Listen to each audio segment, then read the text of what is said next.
Motivational story. नई किरण। आज दफ्तर में काम बहुत था। रानी जल्द से जल्द काम निपटा रही थी क्योंकि उसे बंटी को लेकर दशहरे का मेला दिखाने भी जाना था।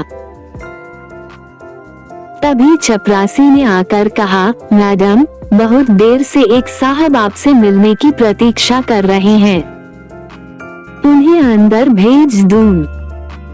भेज दो, कहकर रानी फिर फाइलों में व्यस्त हो गई। क्या मैं अंदर आ सकता हूँ? आवाज सुनकर रानी चौंक पड़ी। वह सोचने लगी, यह तो निखिल की आवाज लगती है।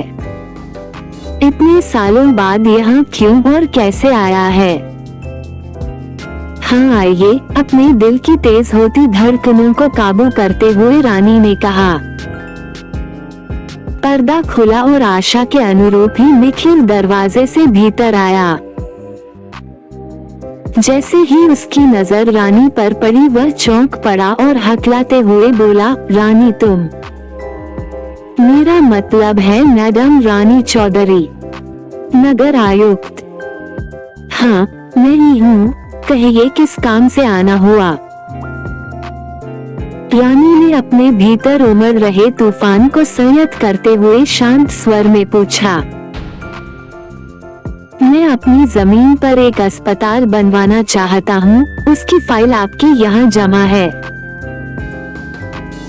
यदि अनुमति मिल जाती तो आपकी बड़ी कृपा होती मैडम। निखिल ने मैडम शब्द पर खासा जोर दिया।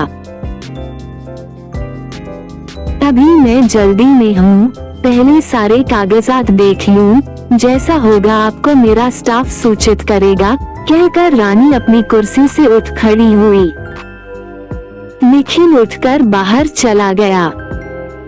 रानी ड्राइवर को घर चलने को कह गाड़ी में बैठ गई। बैठते ही स्मृतियों ने उसे आ घेरा और वो यादों की गलियों में भटकने लगी। कॉलेज में कदम रखते ही उसका सामना निखिल से हुआ था। सुंदर सजिला निखिल शहर के एक नामी वकील का बेटा था। कॉलेज की हर लड़की निखिल की दीवानी थी और कक्षा में लड़कियों के बातचीत का टॉपिक भी निखिल ही हुआ करता था। रानी के माता पिता शिक्षण से जुड़े थे और वो मध्यम वर्गीय परिवार से थी। गोरा रंग, लंबे बाल और तीखे नैन नक्श रानी को खूबसूरत बनाते थे। वो पढ़ने में भी काफी अच्छी थी, इसलिए लड़कियों के बीच निखिल के प्रति दीवानगी देख वो हंस कर रह जाया करती थी। उसे निखिल जैसे लफंगे लड़के बिल्कुल भी पसंद न थे। कॉलेज आरंभ हुए लगभग 5 महीने बीतने को थे कि एक दिन कॉलेज के सभी विद्यार्थी शहर से थोड़ी दूर स्थित जल प्रपात पर पिकनिक के लिए गए। वहाँ दोस्तों की फरमाइश पर निखिल ने कई गीत सुनाए। रानी ने महसूस किया कि निखिल गीत गाते समय बार बार उसी की ओर देख रहा है। न जाने क्यों रानी को भी निखिल का उसे देखना अच्छा लगा। धीरे धीरे रानी निखिल की ओर खींचने लगी। शायद उसे इस बात का गर्व होने लगा कि जिस निखिल का पूरा कॉलेज दीवाना है, वही निखिल उसे चाहने लगा है। अब निखिल और रानी के प्रेम के बारे में सभी को पता था और कॉलेज की लड़कियां रानी की किस्मत से ईर्ष्या करने लगी थीं। फाइनल ईयर खत्म होने को था। परीक्षाओं से पहले एक दिन निखिल रानी को जिद करके अपने घर ले गया। उस समय निखिल के घर वाले किसी विवाह में शामिल होने के लिए बाहर गए हुए थे। निखिल ने मौके का फायदा उठाना चाहा था, परंतु रानी किसी तरह वहां से बचकर आ पाई थी। उसे वापस घर पहुंचकर निखिल से और स्वयं अपने आप से नफरत होने लगी।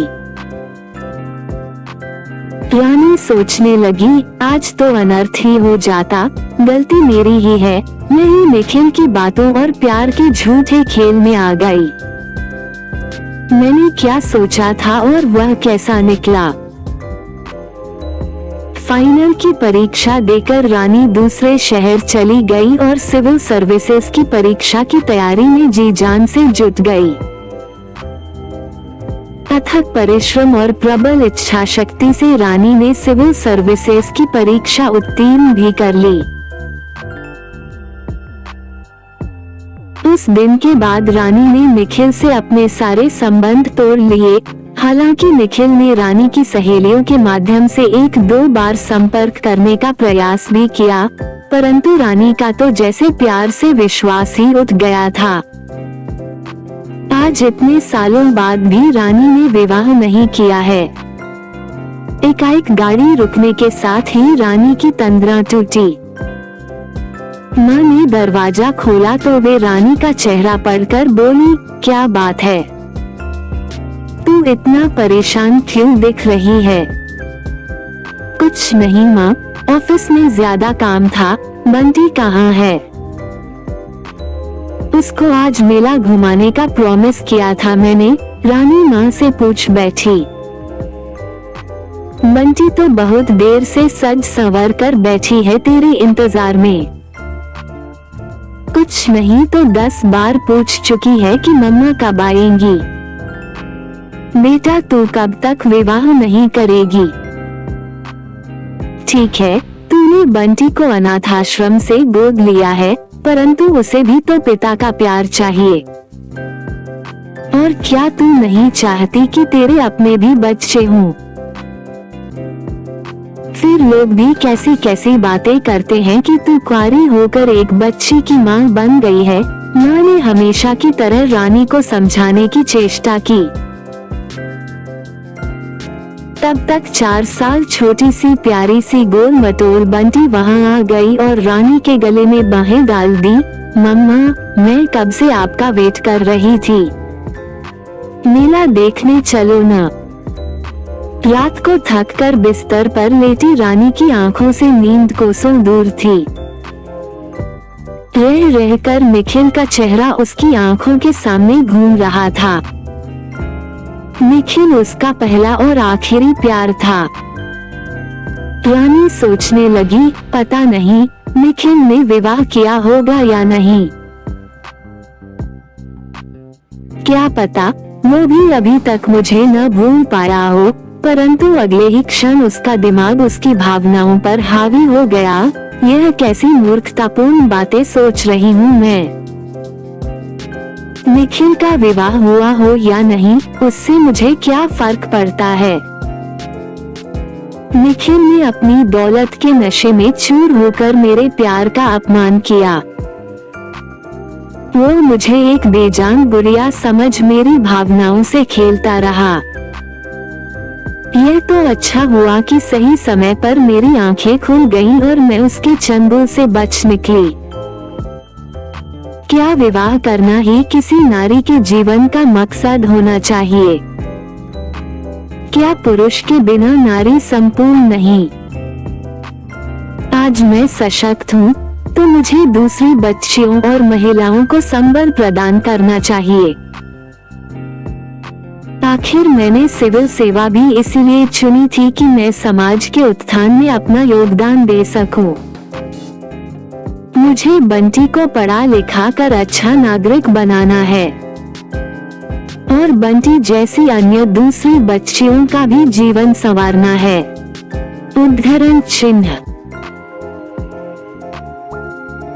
अब रानी के दिमाग की उछल पुथल शांत हो चुकी थी और वह सोच रही थी कि कल ही वो निखिल की फाइल पर उचित कार्यवाही कर अपने स्टाफ से निखिल को खबर भिजवा देगी, जिससे निखिल को फाइल के बहाने उसके ऑफिस में बार बार आने का अवसर न मिले। रीवा के जीवन से भी रात के काले अंधेरे विदा ले रहे थे और एक नई किरण का आगमन हो रहा था। The end. Like, share, subscribe. मुझे आशा और विश्वास है कि आपको मेरी मोटिवेशनल स्टोरी वीडियो नई किरण अगर पसंद आई हो तो लाइक, शेयर, सब्सक्राइब करें और हाँ मित्रों, बेल आइकॉन जरूर दबाकर ऑल पर जरूर सेट करें, जिससे मेरी आने वाली वीडियो सबसे पहले मिले। Thank you watching my video. Channel subscribe करें और मेरे हर अपडेट आपको मिले, इसके लिए बेल आइकन जरूर दबाइएगा। आप सभी को मेरी ढेर सारी शुभकामनाएं।